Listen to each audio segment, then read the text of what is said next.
ازاي اكبر شاشة العرض في برنامج البريمير؟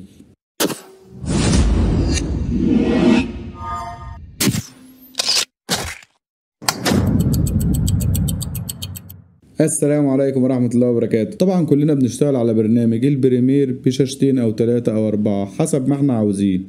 طب في ناس بتشتغل على البريمير بشاشة واحدة بس، في ناس بتشتغل على اللابتوب، ففي تفاصيل بتبقى محتاجة تشوفها في الفيديو، وشاشة العرض طبعا في البرنامج بتبقى صغيرة جدا.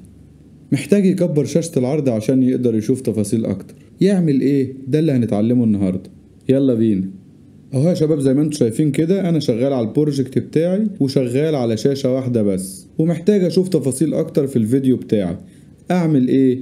عندي طريقتين في البريمير. اول طريقة ان انا بدوس على حرف الزال في الكيبورد، اهو لقيته كبر لي شاشة العرض بالطريقة دي. هنا اقدر اشوف تفاصيل اكتر من اللي كانت موجودة والشاشة صغيرة. نعمل بلاي كده ونتفرج. اهو التفاصيل بتاعتي بقت واضحة وباينة، واقدر ارجع للوضع الاولاني بالضغط على زرار حرف الزال. دي اول طريقة. تاني طريقة بقى وانا شغال اهو، نعمل بلاي كده،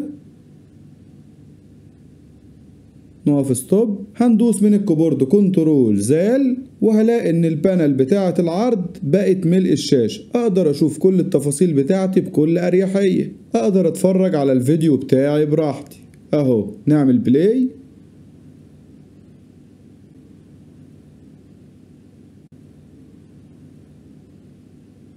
حلو جدا جدا.